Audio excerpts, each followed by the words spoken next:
교회에 주신 하나님 말씀은 요한계시록 19장 11절에서 16절까지 말씀을 저와 여러분이 한 절씩 교독하겠습니다. 또 내가 하늘이 열린 것을 보니 보라, 백마와 그것을 탄 자가 있으니 그 이름은 충신과 진실이라. 그가 공의로 심판하며 싸우더라.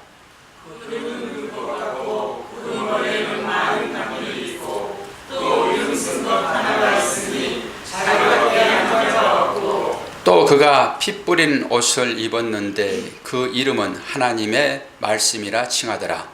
하늘에 있는 군대들이 피고 깨끗한 상하고 옷을 입고 백마를 타고 그를 따르더라. 그의 입에서 예리한 검이 나오니 그것으로 만국을 치겠고 친히 그들을 철장으로 다스리며 또 친히 하나님 곧 전능하신 이의 맹렬한 진노의 포도주 틀을 받겠고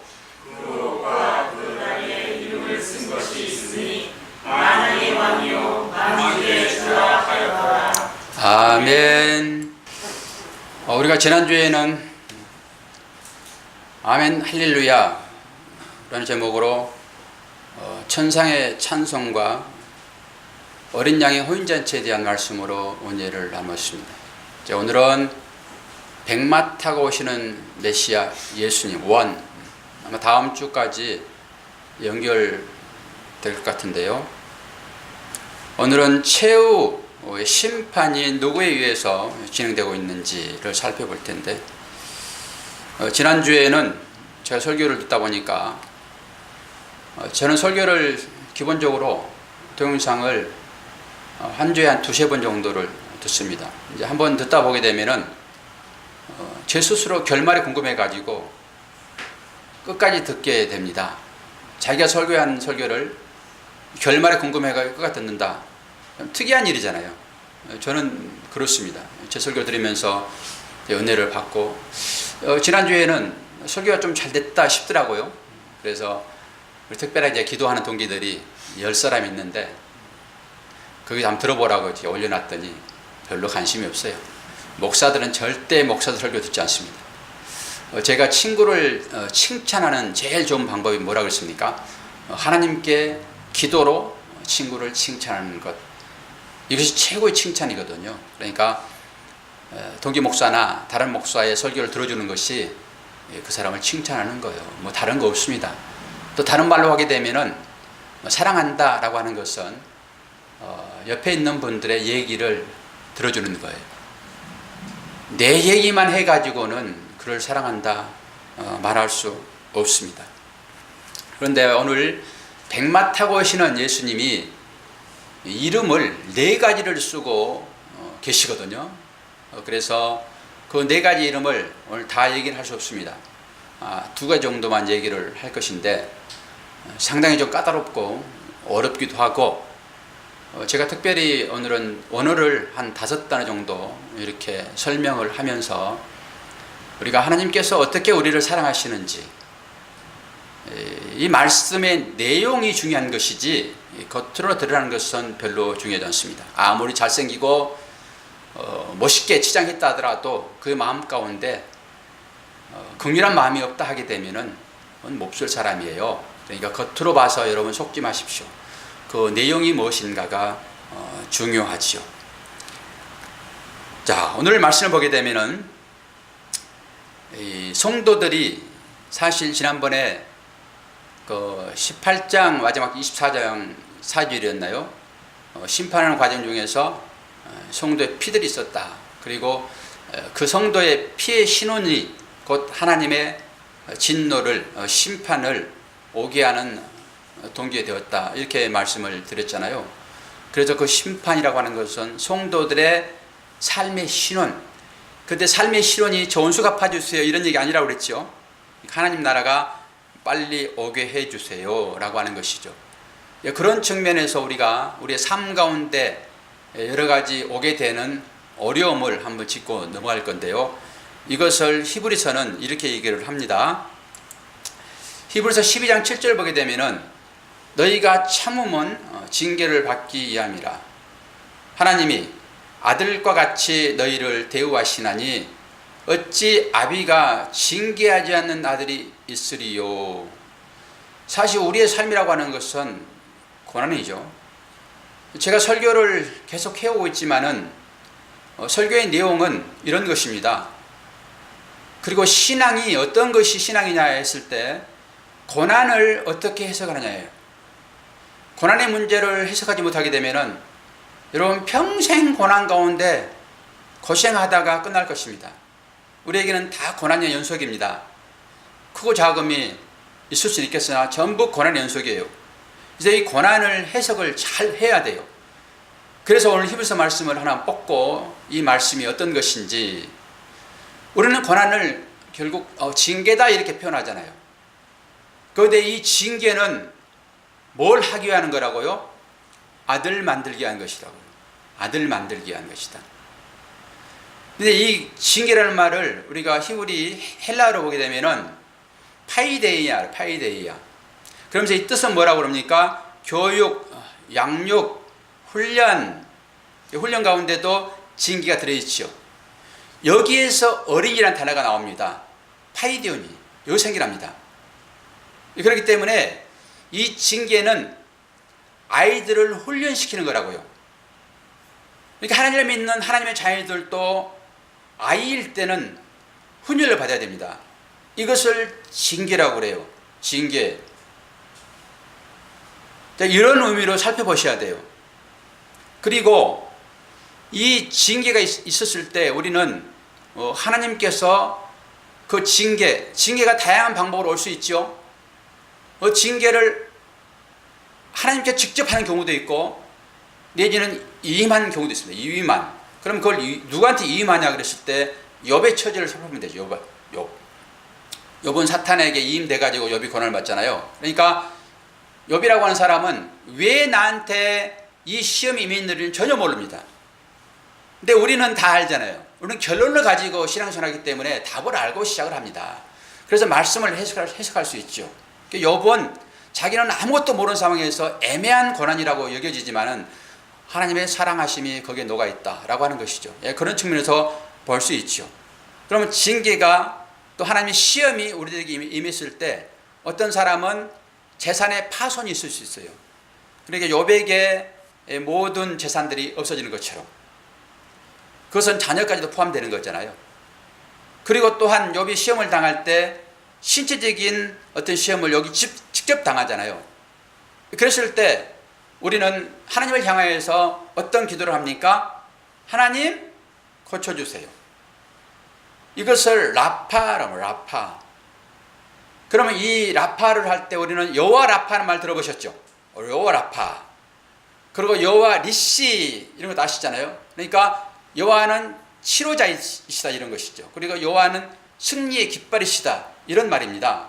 그러니까 이런 의미를 가지고 여러분 기도를 하십시오. 그러면은 하나님께서 치료를 해주시는데, 이 라파라는 단어를 한번 파자를 해보게 되면은, 여기 보게 되면은 이 히브리어는 이게 우측에서 좌로 읽어갑니다. 한문이 읽듯이. 그러니까 여기는 머리라는 뜻이 있는 레시예요, 레시. 그리고 여기는 입이라는 뜻을 가진 패입니다, 패. 그러니까 이건 아시겠죠? 이건 알렙이에요, 첫자 알렙. 그럼 이것을 조금 생각해 보게 되면은 이게 이제 치료란 말이에요, 치료. 그러니까 우리는 치료하게 되면은 고치다, 치료하다, 건강하게 하다 이런 의미가 있잖아요. 그러니까 내부를 들여다보게 되면은 이건 머리예요, 머리.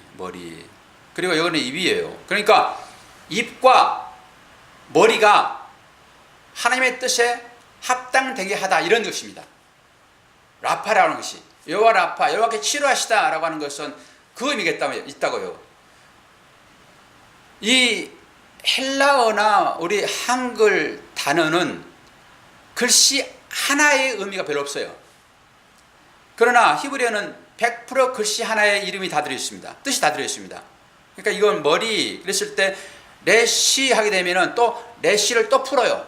그럼 그게 뜻이 들어있거든요. 그러니까 치료하다, 여호와 라파 했을 때 이 라파는 머리와 입술, 입을 고쳐내는 거예요. 그러니까 우리가 생각하는 일반적인 몸 치료, 의미를 훨씬 넘어 들어가는 거죠. 그 뜻을 알고 기도하게 되면은 치료가 급속도가 되죠. 그러니까 이 몸의 치료를 통해 가지고 이 치료가 뭘 말하고 있는지가 밝혀지는 거예요. 그러니까 어떤 일이 발생하게 되면은 이것만을 고쳐내기에 문제를 해결하기 위해 기도하는 것이 아니라 이 문제 속에 감춰져 있는 뜻이 무엇인가를 볼 수 있어야 돼요. 그리고 기도하는 것입니다. 그리고 그 이름으로 기도하고 예수님의 이름으로 기도하게 되면 100% 응답됩니다. 그런데 우리는 이 내용을 알지 못하고 예수의 이름으로 기도해 버리니까 하나님도 네가 그 뜻을 알지 못하고 기도하는구나 라고 생각해 버리는 것이죠. 그러니까 여러 가지 이제 단어를 제가 제시를 할 거예요. 여러분 머리가 좀 아프더라도 공부한다 생각하시고 이런 말씀 정리를 해 놓으십시오. 처음에는 절대 들어오지 않을 것입니다. 여러분이 이 단어 자체를 모르는데 어떻게 들어오겠습니까? 그래서 제가 녹음도 하고 영상도 찍으니까 의미상으로는 여러분들이 이걸 이해하셔야 돼요. 의미상으로. 그리고 오늘 말씀 11절을 보니까 어떤 말씀이 나오고 있죠? 내가 하늘이 열린 것을 보니, 이것이 어디에 기록되어 있었죠? 우리는 요한계시록 4장 1절에서 봤습니다. 이 말씀을 4장 1절을 보니까 이 일 후에 내가 보니 하늘에 열린 문이 있는데 내가 들은 바 처음에 내가 말하던 나팔소리 같은 큰 음성이 가로되 이리로 올라오라. 이후에 마땅히 될 일을 내가 내게 보이리라. 이렇게 얘기합니다. 4장 1절의 이 말은 열린 문이라고 되어 있는데 이것은 이루어진 일이에요. 그러니까 우리는 종말에 대해 공부를 하고 있잖아요, 지금요. 종말이 이루어진 상태가 4장 1절입니다. 그리고 오늘 11장, 19장 11절을 보게 되게 되면은 이것은 앞으로 이루어지게 될 종말을 다시 한번 얘기하고 있어요. 그러니까 여기에서도 우리는 이미와 아직이라는 단어를 뽑아낼 수 있죠. 이 이미와 아직을 알지 못하게 되면은 성경 전체를 알지 못합니다. 특히 이 예언서 같은 이런 말들은 이해 불가입니다. 그리고 내가 어떻게 해서 구원받았고 나는 하나님 나라에 완성되어 있는지조차 이해하지 못합니다. 그래서 신학자들이 이 이미와 아직이라는 의미로 단어를 정리를 해놨어요. 그런데 이렇게 열린 문 가운데서 뭐라고 얘기하고 있죠? 지금 보라, 보라. 그럼 이 보라를 제가 단어를 찾아봤는데 제가 새벽기도 시간에 이사야서를 공부한 적이 있었습니다. 이사야서 12장 2절에서 엄청 제가 이 단어만 가지고도 아주 은혜의 폭포수가 임했던 그런 적이 있었는데 그걸 제가 생각을 해봤는데요. 이사야 12장 2절 보라 하나님은 나의 구원이시라 내가 의뢰하고 두려움이 없으리니 주 여호와는 나의 힘이시며 나의 노래시며 나의 구원이심이라. 이 보라는 감탄사입니다. 보라 하나님은 나의 구원이시라. 그냥 이것만 읽었는데도 불구하고 얼마나 은혜가 임하는지. 우리는 그냥 성경 읽을 때 어떻게 읽죠? 보라 하나님은 나의 구원이시라. 무슨 감동이 있습니까 이게? 여기서 보라는 감탄사라고요. 보라 이런 거예요. 하나님께서 우리를 향해서 이렇게 외치고 있는 것입니다. 너희들 나를 좀 받아오 이런 거예요. 이것은 주의를 끄는 것이죠. 잠자고 있는 성도들을 향해서 나를 보라 이런 거예요. 그러면 이후에 당연히 따라오겠죠. 그러면서 나는 구원이다. 이 말만 그냥 들었는데도 불구하고 제가 읽고 설교하는데 얼마나 은혜가 넘치는지 오늘 이 말씀과 같은 얘기입니다. 하나님이 지금 우리들을 향해서 2018년 9월 2일 주일을 통하여서 예배를 드리고 있는 저와 여러분을 향해서 지금 하나님이 이 순간에 현세적으로 말씀하시고 계십니다. 보라! 여러분들이 눈을 크게 뜨고 하나님을 보는 것처럼 목사를 보셔야 되지 않겠습니까? 보라 하는데 하나님은 이렇게 여러분들의 영혼을 이끄세요. 오늘도 제가 천사가 롯을 이끌고 그 멸망당하는 그 성을 빠져나오는 모습을 제가 한 그림을 통해서 봤는데요. 롯과 그 자녀들은 그게 너무 좋거든요. 거기가 여러분 바벨론 아닙니까? 음녀가 잠자고 있는 그 바벨론에서 우리는 취해 있는 사람들의 형태예요. 그런데 욥이 아니라 천사가 그 롯을 손을 붙잡고 뭐 안에도 끌고 나오죠. 안에는 결국 소금 기둥 됐지만은 성 밖에 끌고 나오는 그 자비하신 그 긍휼이 많으신, 우리는 바벨론 되고 싶고 음녀가 되고 싶고 세상 좋아서 거기서 머물고 싶은데 하나님은 그들을 택했고 사랑했기 때문에 그들을 끌어내시는 그 하나님의 모습을 제가 오늘 예배 중에 봤다니까요. 여러분, 그렇게 하나님은 여러분들을 사랑하십니다. 이게 누구의 마음이에요? 어머니의 마음이죠. 이게 아버지의 마음이죠. 이게. 근데 그 천사의 손을 뿌리치십니까 여러분? 하나님은 이렇게 우리를 구원하세요. 오늘 이제 여기에도 이제 헬라어가 히브리어가 좀 나오는데 보십시오. 보라라고 하는 것은요, 많은 성경 부분에 있어서 해석이 불가합니다. 그러니까 해석을 안 하고 넘어간 부분이 참 많아요. 그런데 보라라고 쓴 단어는 대부분 다 이 흰내라고 하는 단어를 써요. 흰내라고 하는 단어를. 이 단어는 세 개로 구성됐잖아요. 이게 지금 헤이, 발음을 그렇게 합니다. 헤이, 약하게 해요. 이 헤이가 이제 두 개 들어있잖아요. 그 옆에는 김메이라고 하는데, 이 헤이는 여기 조금 이게 트여 있죠. 이게 막아져 있는 것은 이렇게 발음하고요, 이게 트여 있는 것은 그냥 헤이, 숨구멍이에요. 여기 하나 딱 떼가지고 숨구멍 합니다. 그래서 생명의 호흡이 여기에 있습니다. 호흡. 그리고 이것은 낙타를 낙타는 늘 순종합니다. 그러니까 이 글자 하나하나에 엄청난 깊은 뜻이 있습니다. 낙타는 주인이 어디 가자 그러면은 딱 무릎을 꿇습니다. 그러니까 우리가 하나님 앞에서 늘 무릎 꿇는 낙타의 삶이어야 돼요. 믿음 자체가. 그런데 이 뜻은 어떤 거냐 그러면은 이것은 선택하다 이런 의미가 있습니다. 그러니까 보라라고 하는 그 의미는 뭐예요? 이 숨심, 호흡, 내가 그 호흡을 선택하는 거예요.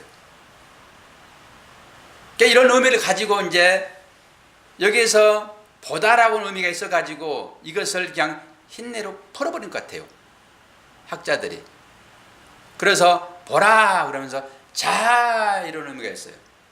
사실 이 의미는 또 다른 의미가 이제 있는데, 이제 신약으로 보게 되면은 여기서 보다 이렇게 썼잖아요. 이것은 이제 에이도 이렇게 에이도 이건 보다, 알다, 경험하다 이런 뜻이 있습니다.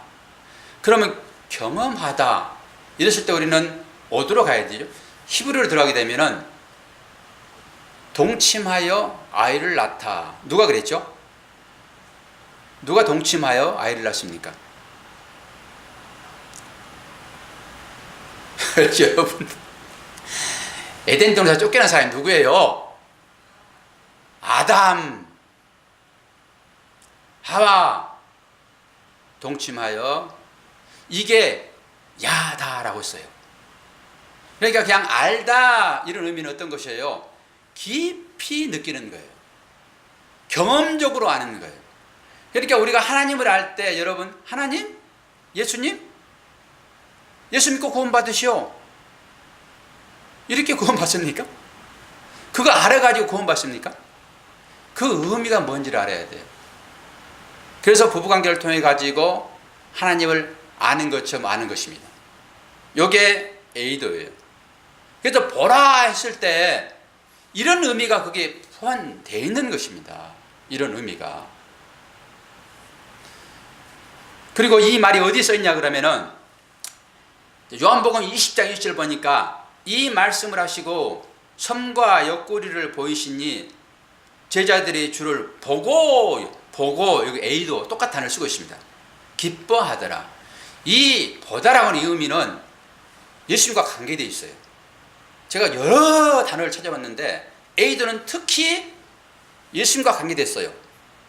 다른 것들을 할 때 보아라 이럴 때는 또 다른 단어를 취사해서 씁니다. 또 하나를 봤는데 요한복음 4장 29절, 이건 사마리아 여인이 우물가에서 주님을 만나는 장면입니다. 그리고 그 여인이 인생의 목마름을 가지고 주님 앞에 나왔으나 그 대화하는 과정 중에서 예수님께서 자세히 설명해서 그의 눈을 뜨게 합니다.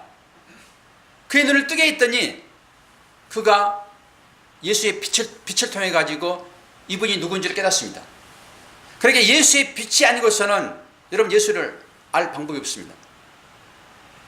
그러니까 자랑 삼아서 예수님께 나왔던 니고데모는 결국 대화 몇 마디 하다가 네가 율법 선생인데 이걸 알지 못해? 책망하고 보내버립니다. 그런데 이 사마리아 여인은 정말로 긍휼을 받을 자이거든요. 그 마음이 그 가운데 있습니다. 주님이 자세히 풀어 설명합니다.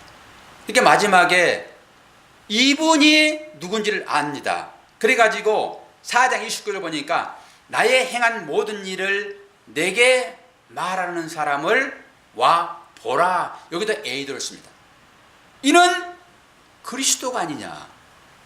그리스도를 안다라고 하는 이 신앙 고백은 머리를 가지고 하는 게 아닙니다. 가슴으로 주가 누구인지를 아는 상태, 속속들이 아는 그 동침이라는 단어가 바로 이것과 연결되어 있습니다. 주님이 지금 하늘 문을 열고 뭐라고 얘기해요? 지금 보라. 그러니까 이런 의미를 가지고 여러분이 이 계시록을 보셔야 된다고요. 하나님께서 4가지 이름을 가지고 이제 너희들을 그렇게 피 흘리게 하는 삶을 살게 한 너희들을 내가 이제 심판할 것인데, 이 4가지 이름으로 심판할 것인데 너희들이 이 상황을 보라. 이 광경을 천상에서 아멘 할렐루야 이렇게 축제 기분으로 우리는 하나님을 찬양했잖아요. 그럼 찬양한 여러분들은 이제 주님이 어떻게 그들을 심판하는지를 보셔야죠. 그래서 공부를 하셔야 돼요. 공부를 안 하게 되면 이 의미를 알지 못하고 신앙생활을 해버리기 때문에 의미를 알지 못하고 신앙생활을 하는 자들을 향하여서 주님은 대적자라 그래버립니다. 그리고 그것을 그대로 가르쳐버리게 되면 그것을 거짓 선지자라 그래버려요. 그래서 거짓 선지자는 이제 마지막 나오겠지만은 사탄과 함께 불심판을 받을 것입니다. 거짓 선지자뿐만 아니라 그 말에 함께 따라갔던 모든 자들이 함께 할 것입니다. 그래서 소경이 인도하게 되면 같이 가는 것입니다. 그래서 저는 그 선지자가 되기 싫기 때문에 연구를 하지 않을 수 없습니다. 오늘 새벽까지 저는 단어 찾아다니면서 연구를 했습니다. 새벽까지. 그러니까 제가 왜 이렇게 여러분들이 알지 못하는 언어를 가지고 설명을 자꾸 하냐 그러게 되면은 이 내용의 근거가 무엇이냐고 하는 거예요. 그냥 내가 단순히 추측하여 하나님의 말씀을 증거하는 것이 아니라 이 말씀이 갖고 있는 이 내면의 뜻이 무엇인가를 정확히 보도록 하기 위하여 증거로 여러분들에게 하는 거예요. 그러니까 여러분들은 이 증거를 보고 아멘 하면 되는 거예요. 이걸 뭐 새롭게 공부해가지고 여러분들이 뭐 할 것입니까? 여러분 선생이 돼가지고 뭐 강단에 서서 설교할 일 없잖아요. 이 본문의 말씀, 이 한글 번역 성경의 내면이 어떤 뜻이 있는지를 오늘 찾아가지고 설명하고 여러분들이 그것을 이해하고 확인했으면 되는 거예요. 그리고 아멘 했으면 이것이 여러분들에게 신앙 고백이 되는 것입니다. 하나님은 그걸 보는 거예요. 여러분들은 뭘 이걸 다시 공부해가지고 뭐 할 거예요. 제가 하면 되는 것이죠.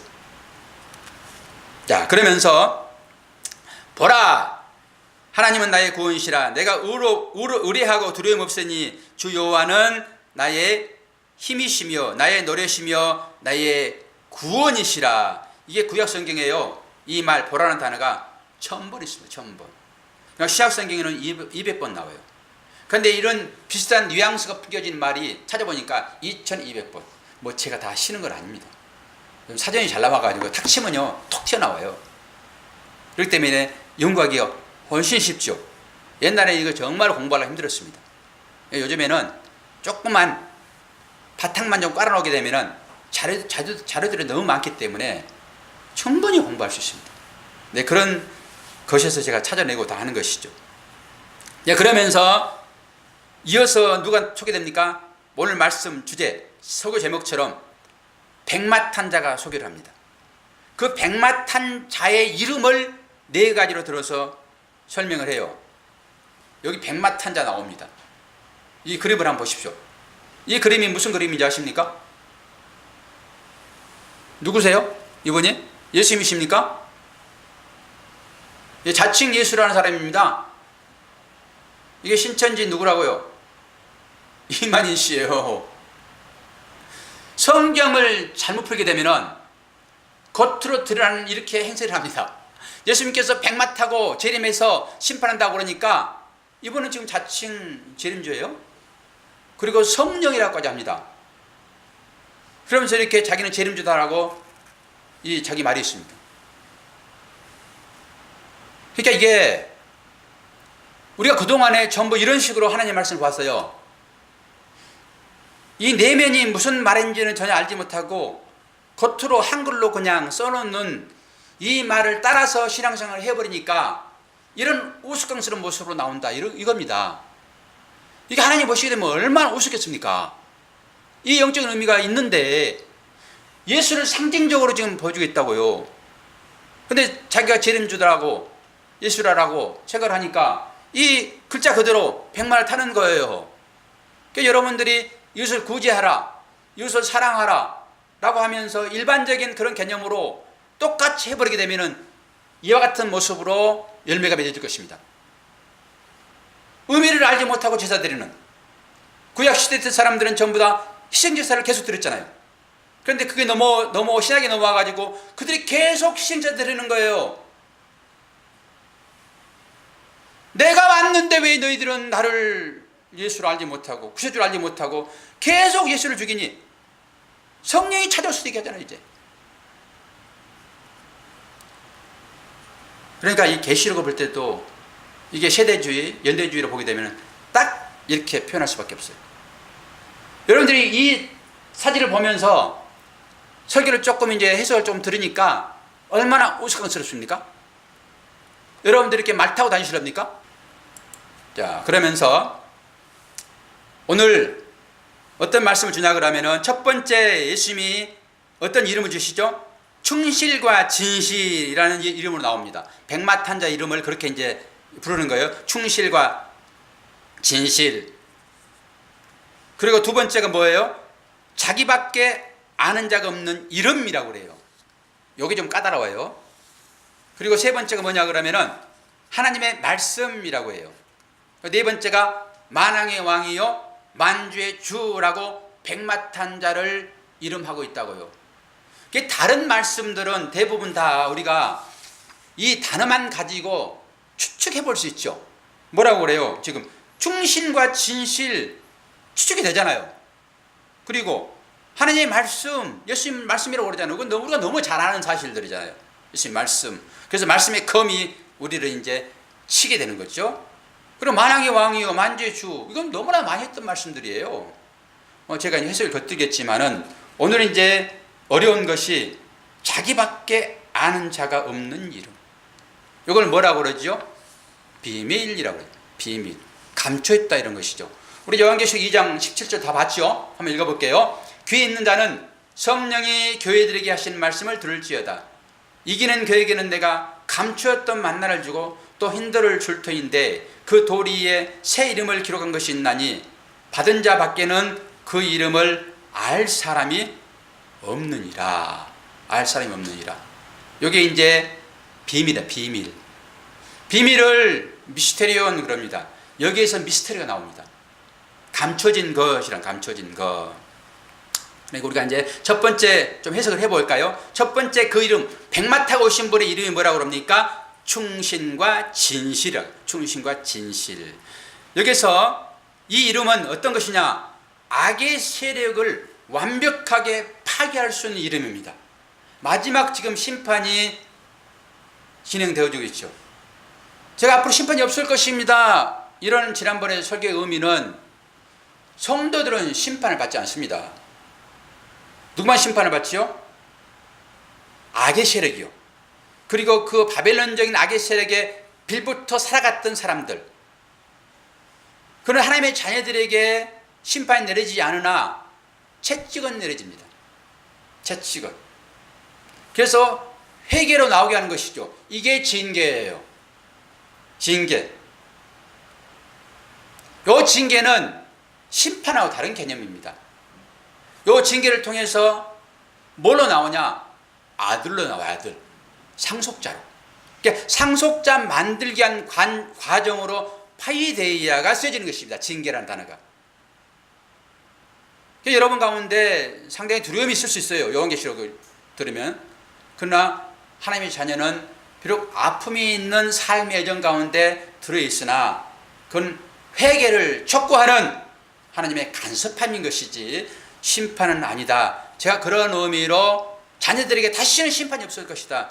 이런 얘기를 한 거지요. 그래서 첫 번째 충신, 이 말은 피스토스, 믿을 만한 신실한 그런 의미가 있습니다.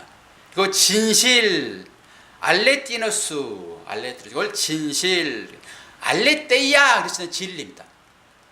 여러분 하나씩 기억해 놓으세요. 좋습니다. 알레테이아는 진리. 근데 여기서 이제 진실이에요. 진실. 여기서 알레티노스, 진짜의, 실체의, 정당한, 신뢰할 수 있는 이분만이, 이 이름을 가진 분만이 공정하게 심판할 수 있어요. 그러니까 우리는 진실이며 우리가 충신일 수 있습니까? 안 되는 거죠. 그래서 우리는 함부로 정죄하면 안 되는 거예요. 정죄는 뭐죠? 죄를 정하는 거잖아요. 죄를 정하면 죽습니다. 근데 우리가 쉽게 정죄하잖아요. 아주 위험합니다. 이분만이 공의롭게 정죄할 수 있어요. 어떤 분이요? 충신이며 진실이신. 그래서 이 이름을 백마탄 분에게 하사하는 것이죠. 그래서 예수님에 의한 심판의 시행은 합리적이고 합법적이다라고 하는 것이 그 이름에 드러나 있어요. 그런데 사탄은 어떻게 우리를 유혹하죠? 거짓과 허영으로 우리를 유혹합니다.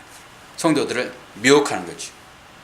결국 이 진실과 신실로 대응하시는 예수님에 의해서 그 거짓과 허영으로 성도들을 유혹했던 그 마귀 사탄, 그 세력들은 절부 완벽하게 멸망할 것입니다.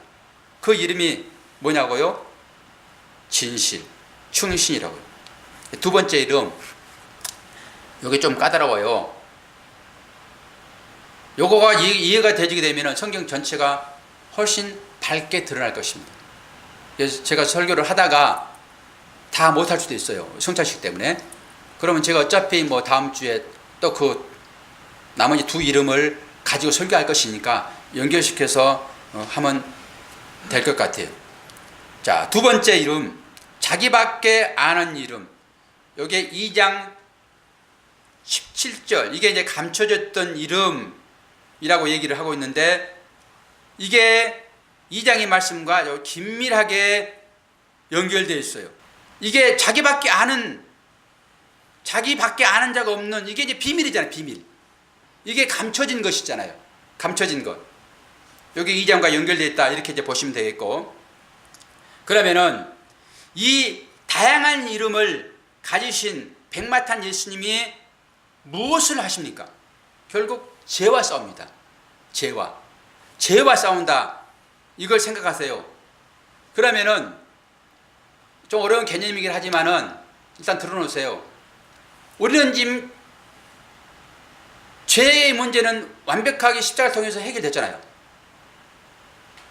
그런데 주님이 지금 이 백마를 타고 오신 이 주님이 자기밖에 아는 이름을 가진 그 이름, 그분이, 비밀스러운 그분이 지금 마지막에 백마 타고 죄와 싸운단 말이에요. 그러면 그 죄는 밖에 어디 있어요? 밖에? 그 죄가? 그 죄가 내 안에 있어, 내 안에.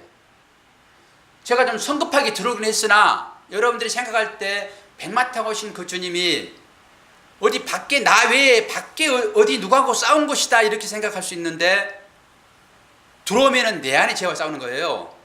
내 안에 죄와. 주님은 나와 싸우는 것입니다.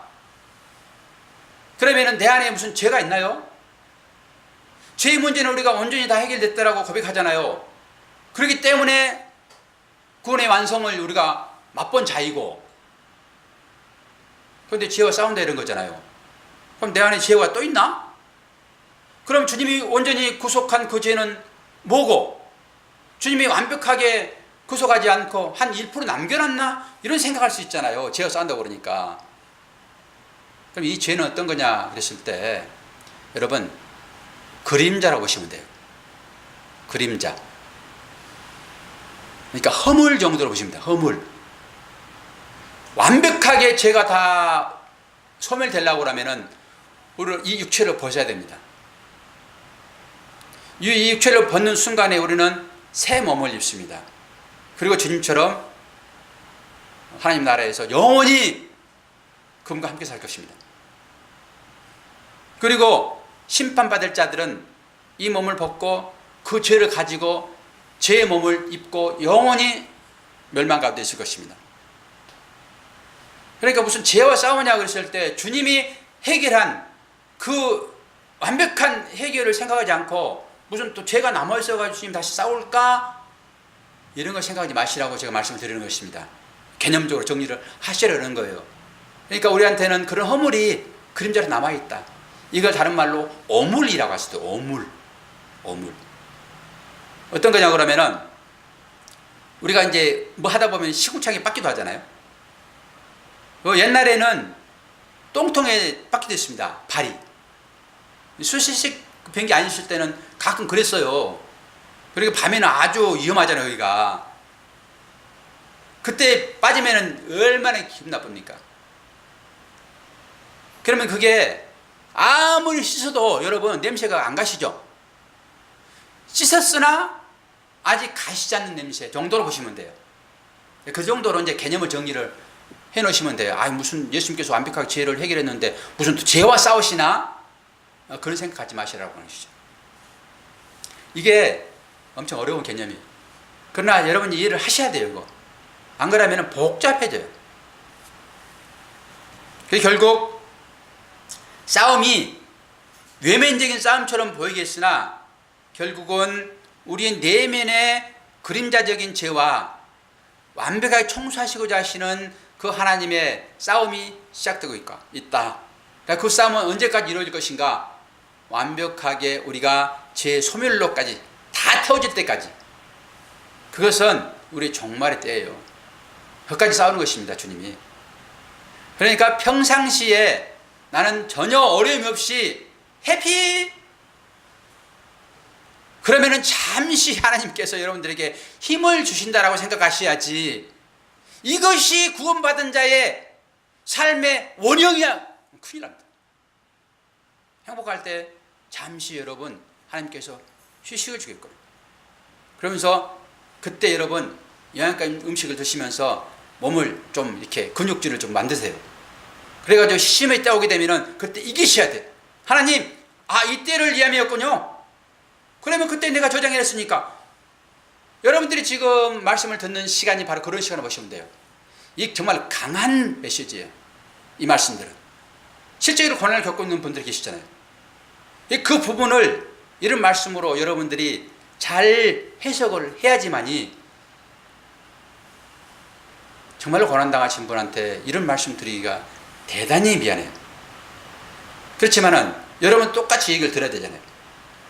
건강할 때, 영이 건강할 때 이 얘기를 들어서 마음에 새기게 되면은 여러분이 실제적인 고난의 현장에 들어갈 때 이 말씀이 여러분을 이기게 하세요. 여러분 의지로는 안 돼요. 여러분 의지로는 육체는 약하기 때문에요. 육체의 고난이 찾아오게 되면은 하나님을 부인하게 되는 그런 경우가 있습니다.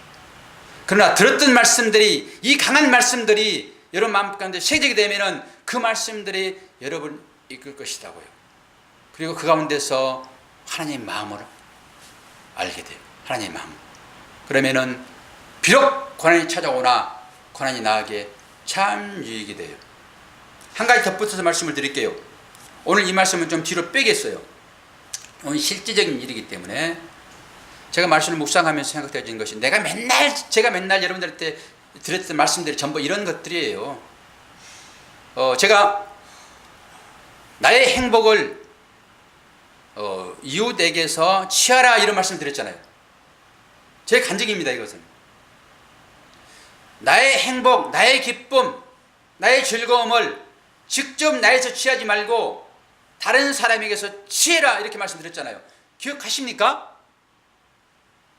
그 말씀이 옳습니까? 틀립니까? 말을 못해요.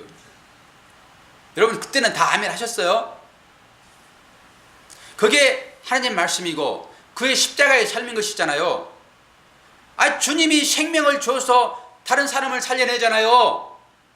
주님이 부자이시잖아요. 하늘 보좌가 주님의 나라니까. 그런데 그걸 버리고 사람이 될 수 있다고 하셨잖아요. 그건 뭐예요? 자기 것을 다 비워서 누구를 준 거예요 지금? 다른 사람을 준 거 아닙니까? 하나님은 내가 기뻐할 때 하나님은 그 기쁨을 본인 취하시는 거예요. 똑같죠? 그러면 하나님께서 이건 네가 아는 지식이지 삶을 살아봐. 삶을 살게 하시는데 빼도 박지도 못하게 해버립니다. 내가 거부할 수 있는 길로 하나님은 나를 이끌지 않으세요. 이끌지도 못해요. 그렇게 안 하십니다. 빼도 박지도 못하는 곳으로 이끄신다고요. 자기의 부인의 자리로 가게 만드시는 거예요. 엄청나게 피곤하고 쉬어야 되는데 주일날 저녁에 8시간을 꼬박 운전했습니다. 8시간을. 목사가 주일날 끝나고 둑불 성도가 돌아가셔가지고 상가에 갈 일을 아니고서야 목사가 8시간 운전할 일이 뭐 있습니까?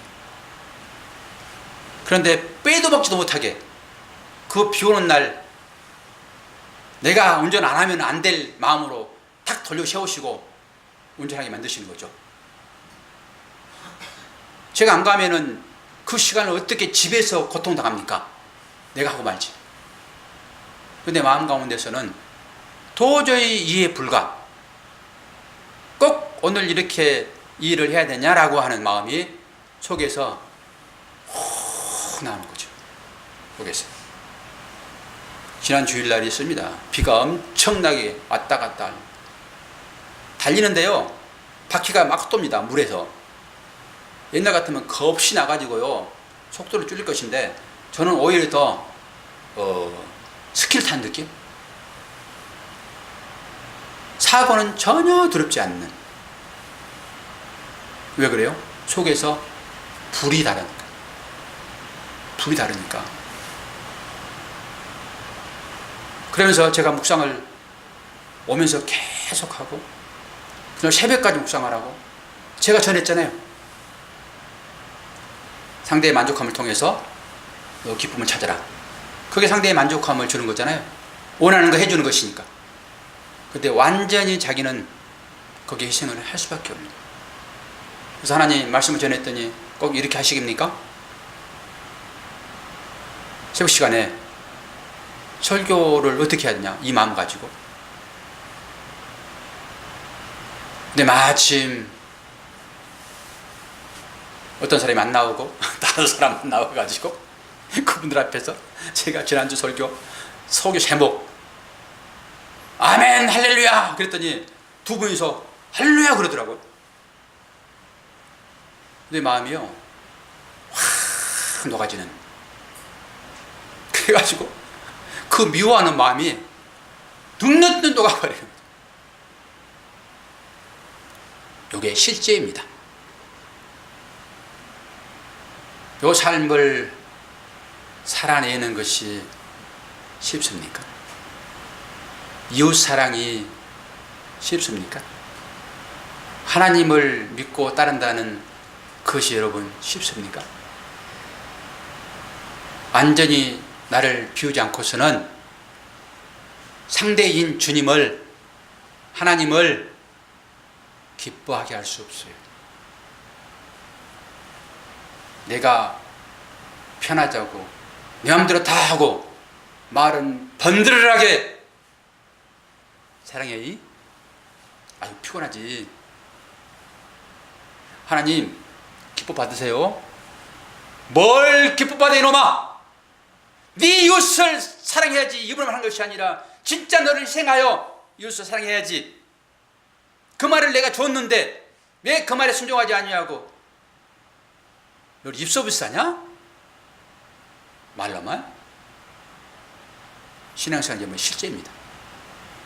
실제. 내가 그 삶을 살아내야지만이 옆 사람이 기뻐하는 거예요. 실제. 그래서 신앙생활이 어렵다라고 하는 것이죠. 하나님은 이것을 순종이라고 해요. 순종. 그런데 왜 비밀인지를 기대하시라 개봉박두 시네마스코프 총천색. 옛날에 읍내에서 영화 하려고 그러면은 영화 보러 오라고 마이크 달고 70mm 총천연색 뭐라고 그랬죠? 김동기 집사님은 도시에 살아가지고 모르죠. 우리 깡초 살아가지고 읍내에서 영화 하려고 그러면은 방송을 해요. 70mm 총천연색. 다음 주 여러분 기대되십니까? 자기밖에 아는 자가 없는 그 이름 예수 그리스도. 그 이름에 대해서 여러분 아시지 않으면 성경을 절대 볼 수 없어요. 이 비밀술은 기대감 가지고 다음 주간에 여러분 꼭 이 비밀 뭔가 묵상하시고 오시기를 바랍니다. 기도하겠습니다. 하나님 아버지 감사합니다. 하나님의 도우심과 인도하심과 이끄심이 아니게 되면 우리는 멸망당할 수밖에 없는 소돔에 취할 수밖에 없고 저 바벨론적인 삶을 살 수밖에 없는데 하나님은 그곳에서 우리 이끄시며 말씀하십니다. 그 이끄심에 따라가는 것이 곧 순종하는 것이고 그것이 마지막에는 이웃을 내 몸처럼 사랑하는 것인데 이 삶을 진정으로 내 마음을 비워내지 아니하고 사랑하지 않게 되면 그것을 거짓 사랑이다 하나님 말씀하시며 내가 네 중심을 보노니라고 말씀하십니다. 이 설교를 듣는 우리 모두는 이 주의 마음을 알고 이제부터는 나를 비워내서 진정한 사랑으로 내 이웃된 내 형제, 내 아내, 내 남편, 내 자녀 사랑할 수 있도록 도와주시옵소서. 예수 그리스도 이름으로 기도하옵나이다. 아멘.